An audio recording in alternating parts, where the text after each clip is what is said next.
తాకట్లో ఉన్న మీ బంగారాన్ని విడిపించి ఆ రోజు ఆన్లైన్ రేటుకి కొంటాం. Sharma gold company. నమస్తే, వెల్కమ్ టు సుమన్ టీవీ. నేను గిరిజ.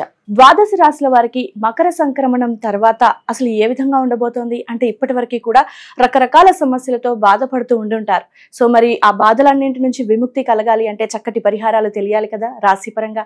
మరి ద్వాదశ రాశుల వారికి ఈ నెల 21వ తేదీ నుంచి 31వ తేదీ వరకు మరి ఏ విధంగా ఉండబోతోంది అని తెలియచేయడానికి ఇవాళ మనతో పాటు ఉన్నారు ప్రముఖ జ్యోతిష్య పండితులు బ్రహ్మశ్రీ నందిపట్ల శ్రీహరి శర్మ గురువు గారు. మరి వారి మాటల్లో తెలుసుకునే ప్రయత్నం చేసేద్దాం.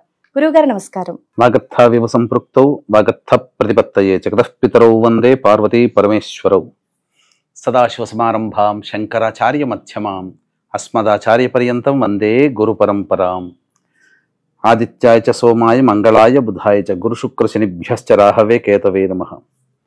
శృంగేరి జగద్గురు పీఠాధిపతులకి కంచి పీఠాధిపతులకి నమస్కారములు తెలియచేసుకుంటూ కార్యక్రమాన్ని ప్రారంభిద్దాం. గురుగారు, మిథున రాశి వారికి మకర సంక్రమణం తర్వాత సరే ఇప్పటి వరకు ఎలా ఉన్నా సరే మరి ఈ 11 రోజుల సమయంలో అంటే 21 నుంచి 31వ తేదీల వరకు అసలు ఏ విధంగా ఉండబోతుంది అంటారు? మిథున రాశి వారికి తెలియజేస్తారు గురుగారు. మిథున రాశి వారికి ఈ 21వ తారీఖు నుంచి 31వ తారీఖు వరకు ఏ విధంగా ఉండబోతుందని తెలుసుకుంది. గ్రహ సంచారం కుజుడు 2వ స్థానంలో వక్రీకరించి స్తంభించి ఉండడం, అలాగే గురువు వక్రీకరించి 12వ స్థానంలో ఉండడం, 4వ ఇంట కేతువు, 10వ ఇంట రాహువు, 9వ ఇంట శని శుక్రుడు, అలాగే 8వ స్థానంలో రవి మరియు 7వ స్థానంలో బుధుడు. వెరసి చూసుకున్నట్లయితే మిశ్రమమైనటువంటి ఫలితాలు మాత్రమే పొందుతారు.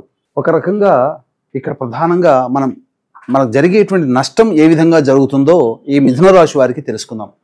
ఈ 21వ తారీఖు వరకు 31వ తారీఖు వరకు కుజుడు 2వ ఇంట స్తంభించి వక్రీకరించే స్థితి పొంది ఉండడం, ప్రధానంగా ఉత్సాహం అధికంగా ఉంటుంది. కాకపోతే ఏదైనా సాధించగలమనేటువంటి యొక్క శక్తి మీలో ఉంటుంది.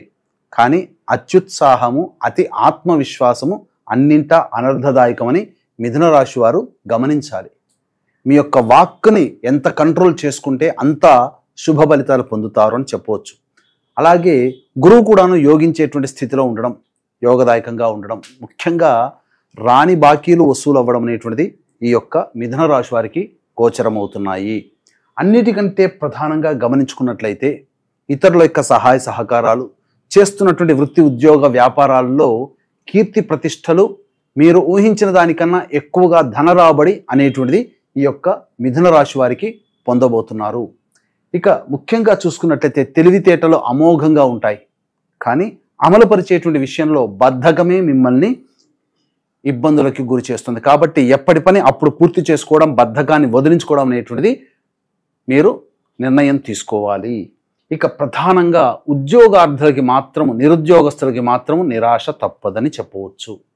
కాబట్టి 1వ తారీఖు ఫిబ్రవరి 1 నుంచి మీ జీవితం చాలా చక్కగా ఉండబోతుందనే విషయాన్ని గమనించుకోవాలి. ఫిబ్రవరి 15 తర్వాత ఇక చూసుకున్నట్లయితే ఈ యొక్క మిథున రాశిలో జన్మించినటువంటి వారికి ఉద్యోగార్థులు చాలా జాగ్రత్తలు పాటించాలి. అధికారులతో కానీ, తోటి ఉద్యోగస్తులతో కానీ, లేదా చేస్తున్నటువంటి కార్యకలాపంలో శ్రద్ధ పెట్టి మీరు పనిచేస్తేనే మీకు మంచి జరుగుతుంది. లేకపోతే ఎక్కడో ఒక చోట మీరు కొన్ని అపవాదులు ఎదుర్కోక తప్పదు.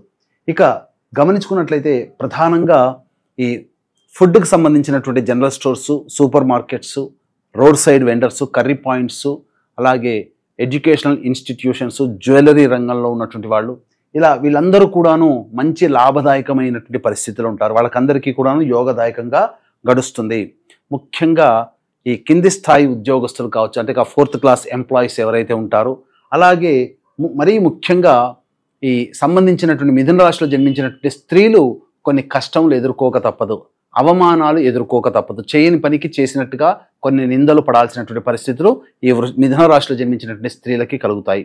అలాగే ఐరన్ సంబంధించి, స్టీల్ సంబంధించినటువంటి వ్యాపారంలో ఉన్నటువంటి వాళ్ళు, అలాగే ఎడిబుల్ ఆయిల్స్కి సంబంధించినటువంటి వ్యాపారంలో ఉన్నటువంటి వాళ్ళు, చర్మము తోలు రంగం వ్యాపారంలో ఉన్నటువంటి వాళ్ళు ప్రధానంగా కొంత నష్టములు ఎదుర్కోక తప్పదు. ధనాదాయం అంతగా ఉండదు. కాబట్టి ఎక్కువగా పెట్టుబడులు పెట్టి వ్యాపార విస్తరణ చేయాలనే ఆలోచన విరమించుకొని ఉన్న దాంట్లో సంతృప్తి పొందుతూ ముందు అడుగు వేసినట్లయితే ఫిబ్రవరి 15వ తారీఖు నుంచి కొన్ని స్థితిగతులు మారుతాయి. భవిష్యత్తులో యోగదాయకంగా ఉంటుందని చెప్పవచ్చు. ఇక గమనించుకున్నట్లయితే ఈ ప్రధానంగా ఈ సంబంధించినటువంటి రైతులు కొత్త పంటల జోలికి వెళ్లకుండా ఉండడం, లేదా మీరు ఏదైనా కానీ వస్తువులు కొనుగోలు చేసేటప్పుడు ఆచితూచి స్పందించి కొనుగోలు చేయండి. ఎందుకనంటే అన్నింటా రైతులకి నష్టము. అలాగే రియల్ ఎస్టేట్ రంగంలో ఉన్నటువంటి వారు, లాయర్ వృత్తిలో ఉన్న జడ్జి, లాయర్ వృత్తిలో ఉన్నటువంటి వాళ్ళు ఎక్కువగా నష్టాలు పోయేటువంటి అవకాశాలు గోచరమవుతున్నాయి. కాబట్టి ఉన్నదాంతో సంతృప్తి పడే విధంగా కాలాన్ని వెళ్ళదీయండి, అంతా మంచే జరుగుతుంది. ఇక ఏతావాత చెప్పొచ్చేది ఏమిటంటే, ఈ యొక్క మిథున రాశిలో జన్మించినటువంటి విద్యార్థులు ప్రధానంగా మంచి ప్రగతిని కనబరుస్తారు. అన్ని రంగాలలో పరీక్షల్లో మంచి ఉత్తీర్ణతా శాతాన్ని పొందుతారు. అలాగే విదేశీ యానము, విదేశీ విద్యకు సంబంధించి చేయ ప్రయత్నాలు మీకు అనుకూలిస్తాయి. అట్లాగే ప్రధానంగా ఈ యొక్క మిథున రాశిలో జన్మించినటువంటి వారికి ఈ విదేశంలో స్థిర H1B వీసాలు వీటి కోసం అప్లై చేస్తారు కదా, వాళ్ళకి అటువంటి స్థాయిలో ఉన్నటువంటి వాళ్ళకి మంచి శుభవార్త వింటారని చెప్పవచ్చు. తర్వాత మిశ్రమమైనటువంటి ఫలితాలు ఈ మిథున రాశిలో జన్మించినటువంటి వారు పొందుతారు. అయితే మనము ఎప్పుడు చెప్పుకునేదే, ప్రతి మనిషికి ఏ పని కావాలన్నా పొద్దున్న లేచిన దగ్గర నుంచి పడుకునేంత వరకు డబ్బుతోనే సమస్య, 80% వరకు కూడా. కాబట్టి ఈ 21వ తారీఖు నుంచి 31వ తారీఖు వరకు ఏ రోజుల్లో ధనాదాయం చక్కగా ఉంటుంది, ఏ రోజుల్లో ఖర్చులు ఎక్కువగా ఉంటాయి అనేటువంటి విషయాల గురించి క్లుప్తంగా తెలియజేసుకుందాము. ఇక వీక్షిస్తున్నటువంటి ప్రేక్షకులకి గమనిక, ఈ నెల 28వ తారీఖు రోజున మౌని అమావాస్య సందర్భంగా జాతకరీత్యా కలుగు అనేక రకాల సమస్యల పరిష్కారానికి దశమహావిద్యల హోమాలలో భాగంగా వారాహి హోమం, ప్రత్యంగిర హోమం, బగళాముఖి హోమం, ధూమవతి హోమం మరియు రాజశ్యామల హోమములు అనేటువంటివి పర్ హెడ్ 2100కి చేయించడం జరుగుతుంది. అవకాశం ఉన్న వాళ్ళు కార్యక్రమ తదనంతరం కాంటాక్ట్ చేసి మీ గోత్రనామాదులు నమోదు చేసుకోవచ్చు. ఇక గమనించుకున్నట్లయితే 21వ తారీఖు రోజున ప్రధానంగా తల్లిగారి ఆరోగ్యం పట్ల శ్రద్ధ వహించాలి. వాహనాన్ని నడిపేటప్పుడు జాగ్రత్తలు పాటించాలి. గృహోపకరణాలకి, గృహ మరమ్మతులకి, వాహన మరమ్మతులకి ఖర్చులు అధికంగా అవుతాయి. ఇక 22, 23వ తారీఖులో కనుక చూసుకున్నట్లయితే మీ ఆలోచనలన్నీ కూడా చక్కగానే ఉంటాయి, కానీ ఇంప్లిమెంటేషన్ అనేటువంటిది సరిగ్గా జరగకపోవడం వల్ల సమస్యలు ఎదుర్కొంటారు. ముఖ్యంగా మీ ఆరోగ్యం పట్ల ఈ 22, 23 తారీఖుల్లో శ్రద్ధ వహించాల్సినటువంటి పరిస్థితి. కాబట్టి వృధా కాలయాపన కాకుండా పట్టుదలతో ముందడుగు వేస్తే ఈ 22, 23 తారీఖుల్లో వచ్చేటువంటి సమస్యని కూడా మీరు అధిగమించుకోగలుగుతారు. 24, 25, 26 ఈ తేదీలలో కనుక గమనించుకున్నట్లయితే రాని బాకీలు వసూలు వస్తాయి. అన్ని రంగాలలో ఉన్నటువంటి వారికి ధనాదాయం చాలా చక్కగా ఉంటుంది. అనుకోని విధంగా మీకు పరిస్థితులు అనుకూలంగా ఉండడం, అన్ని విషయాల్లో సంతోషంగా ముందడుగు వేస్తారు.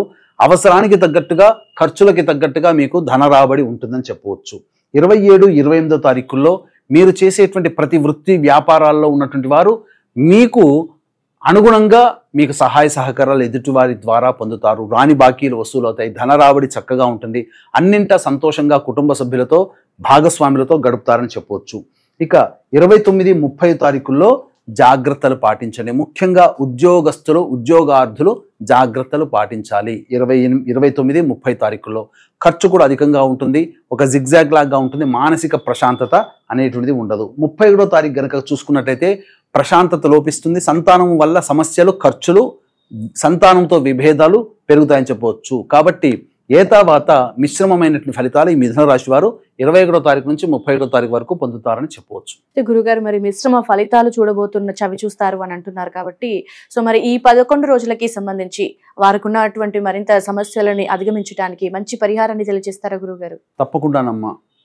ప్రతిరోజు దత్త అష్టకం, కాలభైరవాష్టక పారాయణం రోజుకి 3 సార్లు ఈ మిథున రాశి వారు కనుక పఠించినట్లయితే వారి నిత్య జీవితంలో వచ్చే సమస్యల నుంచి బయటపడతారని చెప్పవచ్చు. ఇప్పుడు చెప్పినటువంటి ఫలితాల కంటే ఇంకా విభిన్నంగా మీ యొక్క సమస్యలు ఉన్నాయనంటే మీ యొక్క జన్మ జాతకంలో ఉన్నటువంటి గ్రహ దశాంతర దశల యొక్క ప్రభావాలు. కావున దగ్గరలోని మంచి ఉపాసనా పరులైనటువంటి పండితుల్ని సంప్రదించి వారి సలహాలు, సూచనలు కనుక పాటించినట్లయితే మరింత మెరుగైన స్థితిలో ఉంటారని చెప్పవచ్చు. ఓకే గురుగారు, మిథున రాశికి సంబంధించి రాశి ఫలితం, అలాగే వాళ్ళు పాటించాల్సినటువంటి పరిహారాన్ని కూడా తెలియజేశారు గురుగారు.